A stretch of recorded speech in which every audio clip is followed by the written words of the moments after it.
Hi hello ಎಲ್ರಿಗೂ ನಮಸ್ತೆ, welcome back to my channel. ಎಲ್ಲರೂ ಹೇಗಿದ್ದೀರಾ? ಎಲ್ಲರೂ ಚೆನ್ನಾಗಿದ್ದೀರಾ? ಬನ್ನಿ ಇವತ್ತಿನ ವ್ಲಾಗ್ನ ಸ್ಟಾರ್ಟ್ ಮಾಡೋಣ.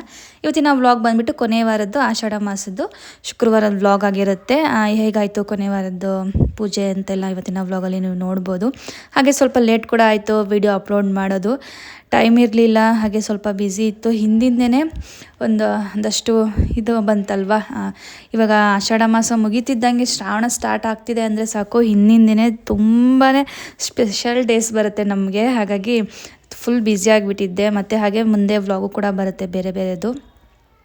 ಆಷಾಢ ಮಾಸ ಮುಗಿತಿದ್ದಂಗೆ ನನ್ನ ಮಗನ ಬರ್ಡೇ ಬಂತು, ಹಾಗೆ ನಮ್ಮ ಯಜಮಾನ್ರ ಬರ್ಡೇ ಬಂತು, ಮತ್ತು ಭೀಮ್ನ ಅಮಾವಾಸ್ಯೆ. ಹಾಗೆ ಅದಾದಮೇಲೆ ಇದೇ ಥರ ಶ್ರಾವಣ ಮಾಸ ಇದೆಲ್ಲ ಬರ್ತಾನೆ ಇರುತ್ತೆ. ಇನ್ನು ಫುಲ್ ಬ್ಯುಸಿ ಇರೋದ್ರಿಂದ ನನಗೆ ವೀಡಿಯೋ ಅಪ್ಲೋಡ್ ಮಾಡೋಕ್ಕೆ ಟೈಮೇ ಸಿಕ್ಕಲಿಲ್ಲ. ಕ್ಲೀನಿಂಗು ಅದು ಇದು ಅಂತ ಮಾಡ್ಕೊತ ಇದ್ಬಿಟ್ಟಿದ್ದೆ.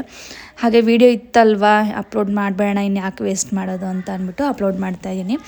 ಹಾಗೆ ಕೊನೆ ವಾರ ಆಗಿರೋದ್ರಿಂದ ಆ್ಯಸ್ ಯೂಶಲ್ ಯಾವಾಗಲೂ ಯಾವ ಟೈಮ್ಗೆ ಎದ್ದೊಳ್ತೀನಿ, ಬೆಳಗಿನ ಜಾವ 3:30ಗೆ ಎದ್ದು ಕ್ಲೀನಿಂಗ್ ಕೆಲಸ ಎಲ್ಲ ಮುಗಿಸ್ಕೊಂಡು ಸ್ನಾನ ಮಾಡಿ ಬಂದು ಇವಾಗ ಹೂವೆಲ್ಲ ರೆಡಿ ಮಾಡ್ಕೊತಾ ಇದ್ದೀನಿ ಪೂಜೆಗೆ ಅಂತ ಅಂದ್ಬಿಟ್ಟು. ಹಿಂದಿನ ನನಗೆ ಏನು ಹೂವು ಬೇಕು, ಈ ವಾರ ಯಾವ ಥರದ್ದು ಹೂವು ಬೇಕು ಅಂತ ಅಂದ್ಬಿಟ್ಟು ನಾನೇ ಹಸ್ಬೆಂಡ್ ಜೊತೆ ಹೋಗಿ ನನಗೆ ಎಷ್ಟು ಬೇಕೋ ಅಷ್ಟು ತೊಗೊಂಡು ಬಂದುಬಿಡ್ತೀನಿ. ಬಿಡಿ ಹೂವು ಸ್ವಲ್ಪ, ಕಟ್ಟಿರೋದು ಸ್ವಲ್ಪ ತೊಗೊಂಡು ರೆಡಿ ಮಾಡಿ ಇಟ್ಬಿಟ್ಟಿರ್ತೀನಿ ಹಿಂದಿನ ದಿನವೇ.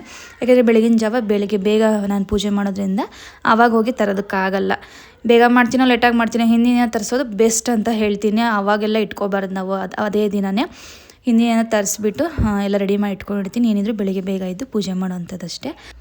ಇವತ್ತು ನನ್ನ ಮಗಳು ನಾನು ಎದ್ದಾಗಲೇ ಎದ್ಬಿಟ್ಲು. ಅವಳಿಗೆ ಎಚ್ಚರಿಕೆ ಆಯ್ತೇನೋ ನಾನು ಎದ್ದಿದ್ದು ನೋಡಿ ಎದ್ಬಿಟ್ಟಿದ್ದಾಳೆ. ಆ್ಯಕ್ಚುಲಿ ಅವ್ಳಿಗೊಂದು ಸ್ವಲ್ಪ ಎಚ್ಚರಿಕೆ ಆದ್ರೂ ಎದ್ಬಿಡ್ತಾಳೆ, ನಾವು ಅಮ್ಮ ಇದ್ದಾಳೆ ಅಂತ ಅಂದ್ಬಿಟ್ಟು. ಪೂಜೆ ಮಾಡ್ತಾಳೆ ಅಂದರೆ ಅವಳಿಗೂ ಸ್ವಲ್ಪ ಇಂಟ್ರೆಸ್ಟ್, ಎದ್ಬಿಡ್ತಾಳೆ. ಹಂಗೂ ಹೋಗಮ್ಮ ಮಲ್ಕೋ, ಫುಲ್ ಚಳಿ ಇದೆ, ಇನ್ನೂ ರಾತ್ರಿ ಆಗಿದೆ ಅಂತ ಇಲ್ಲ. ಮಮ್ಮಿ ಇನ್ನೂ ರಾತ್ರಿ ಆಗಿದೆ, ನೀನು ಯಾಕೆ ಮಲ್ಕೊಂಡಿರ ಎದ್ದಿದ್ಯಾ ಅಂತ ಇಲ್ಲಿ ಎದ್ಬಿಟ್ಟು ಮಲ್ಕೋಗಮ್ಮ ಅಂತ ಅಂದ್ರೂ ಮಲ್ಕೊಂಡೇ ಇಲ್ಲ. ನಾನು ಪೂಜೆ ಮುಗಿಸೋವರೆಗೂ ಕೂಡ ಆಡ್ಕೊಂಡು ನನ್ನ ಜೊತೆಲಿ ಓಡಾಡ್ಕೊಂಡಿದ್ಲು. ಇನ್ನೇನು ಮಾಡೋದು, ಅವಳು ಮಲಗಿದ್ದು ಅಂದ್ಬಿಟ್ಟು ಅವಳ ಪಾಡುಗಳು ಆಡ್ತಾಯಿಲ್ಲ. ನನ್ನ ಪಾಡು ನಂದೇನಿತ್ತು ಪೂಜೆದೆಲ್ಲನೂ ಕೂಡ ಪ್ರಿಪ್ರೇಷನ್ ಮಾಡ್ಕೊತಾ ಇದ್ದೆ. ಹೂವು ರೆಡಿ ಮಾಡಿಟ್ಟು ಫಸ್ಟು ಆಚೆ ಕಡೆ ಎಲ್ಲ ಮುಗಿಸ್ಕೊಂಬಿಡೋಣ, ರಂಗೋಲಿ ಎಲ್ಲ ಹಾಕಿ ಅಂತ ಅಂದ್ಬಿಟ್ಟು ಹೊಸ್ಲು ಮತ್ತು ತುಳಸಿ ಹತ್ರ ಎಲ್ಲ ನಾನು ಆಚೆ ಕಡೆ ಮುಗಿಸ್ಕೊಂಡು, ಇನ್ನೂ ಕತ್ಲೆ ಆಗಿರುತ್ತೆ ಅಂದ್ಕೊಳ್ಳಿ ನಾನು ಪೂಜೆ ಮುಗಿಯೋವರೆಗೂ ಕೂಡ ಎಲ್ಲ ಮುಗಿಸ್ಕೊಂಡು ಅದಾದಮೇಲೆ ಇವಾಗ ಹೂವಿನ ಅಲಂಕಾರ ಮಾಡ್ಕೋಣ ಅಂತ. ಆ್ಯಕ್ಚುಲಿ ಹೇಳ್ಬೇಕು ಅಂದರೆ ತುಂಬಾ ಟೈಮ್ ಹಿಡಿಯುತ್ತೆ. ನಾನು ಅಷ್ಟು ಬೇಗ ಎದ್ದರೂ ಕೂಡ ನಾನು ಸ್ವಲ್ಪ ಅಯ್ಯೋ ಟೈಮ್ ಆಗೋಯ್ತು ಅಂತ ಅಂತಲೇ ಇರ್ತೀನಿ. ನಾನು ಅಂದರೆ ಸ್ವಲ್ಪ ಆರಾಮಾಗಿ ನಿಧಾನವಾಗಿ ನೀಟಾಗಿ ಸಮಾಧಾನದಿಂದ ಮಾಡ್ತೀನಿ. ಬೇಗ ಬೇಗ ಮಾಡ್ಕೋಬೇಕು ಅಂತಿಲ್ಲ. ಅದರಲ್ಲೂ ವೀಡಿಯೋ ಬೇರೆ ಮಾಡಿದ್ರೆ ನಾನು ಚೂರು ಲೇಟ್ ಆಗುತ್ತೆ. ಆ ಕಡೆ ಇಟ್ಬೇಕು, ಈ ಕಡೆ ಇಟ್ಬೇಕು, ಟ್ರೈಪಾಡ್ ತಂದಲ್ವ, ಹಾಗೆ ಸ್ವಲ್ಪ ಲೇಟ್ ಆಗುತ್ತೆ. ನಾನು ಶಾರ್ಟ್ಸ್ ಅಂತೀನಿ, ಇನ್ಸ್ಟಾಗ್ರಾಮಲ್ಲೆಲ್ಲ ನನಗೆ ಕಮೆಂಟ್ ಬಂದಿದ್ದು, ಅಷ್ಟು ಬೇಗ ಎದ್ದು ಏನಕ್ಕೆ ಮಾಡ್ತೀರಾ, ಅಷ್ಟು ಬೇಗ ಯಾಕೆ ಎದ್ದೊಳ್ಬೇಕು ಅಂತಲೂ ಕೂಡ ಕ್ವಶನ್ಸ್ ಕೇಳಿದ್ರು.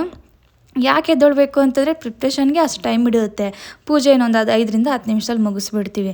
ಬಟ್ ಬೆಳಿಗ್ಗೆ ಎದ್ದು ಕ್ಲೀನಿಂಗ್ ಅಂತೆ ಅದು ಇದು ಪ್ರಿಪ್ರೇಷನ್ಸ್ ಇಲ್ಲಿ ನೋಡ್ತಾ ಇರ್ಬೋದು ವಿಡಿಯೋದಲ್ಲಿ ನಾನು ಎಷ್ಟು ತೋರಿಸ್ತೀನಿ ಅಂತ. ನಿಮಗೆ ವ್ಲಾಗಲ್ಲಿ ನೋಡಿದ್ರೆ ಗೊತ್ತಾಗುತ್ತೆ ಇದೆಲ್ಲ ಮಾಡೋ ಅಷ್ಟರಲ್ಲಿ ಎಷ್ಟು ಹೊತ್ತಾಗುತ್ತೆ ಅಂತ.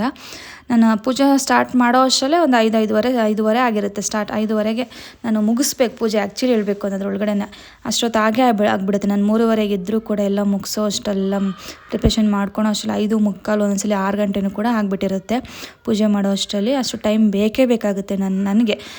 ಯೂಶಲಿ ನನಗೆ ಅಷ್ಟು ಬೇಕು, ಬಟ್ ಬೇರೆಯವರೆಲ್ಲ ಎಷ್ಟು ಟೈಮ್ ತೊಗೊತಾರೋ ಗೊತ್ತಿಲ್ಲ. ನನಗೆ ಅಷ್ಟು ಬೇಕಾಗಿರೋದ್ರಿಂದ ನಾನು ಅಷ್ಟು ಬೇಗ ಎದ್ದೊಳ್ತೀನಿ. ಯಾಕೆಂದರೆ 6 ಗಂಟೆ ಒಳಗಡೆ ಪೂಜೆ ಮುಗಿಸ್ಬೇಕು ಅಂತ, ಅಂದರೆ ಸೂರ್ಯ ಹುಟ್ಟೋದಕ್ಕಿಂತ ಮುಂಚೆ ಮನೆಯಲ್ಲಿ ಪೂಜೆ ಆಗಿರಬೇಕು ಅಂತ ನಾನು ಅಷ್ಟು ಬೇಗ ಇದ್ದು ಎಲ್ಲನೂ ಕೂಡ ಮಾಡ್ಕೊಳೋ ಅಂಥದ್ದು. ಫೈನಲಿ ನೋಡಿ ಎಲ್ಲ ಪೂಜೆ ಎಲ್ಲ ಮುಗೀತು, ಆಯಿತು.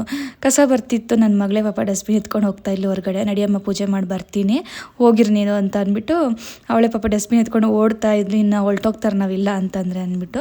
ಆಮೇಲೆ ಅವರು 6 ಗಂಟೆಗೆ ಬರ್ತಾರೆ ಬೆಳಿಗ್ಗೆ. ನಂದು ಅಷ್ಟೊತ್ತಾಯಿತು ಪೂಜೆ ಮಾಡೋ ಅಷ್ಟರಲ್ಲಿ, ತುಂಬ ಬೇಗ ಬರ್ತಾರೆ ನಮ್ಮ ಮನೆ ಕಡೆ. ಹಾಗೆ ಇವತ್ತಿನ ವ್ಲಾಗ್ ಕೂಡ ಇದಾಗಿತ್ತು.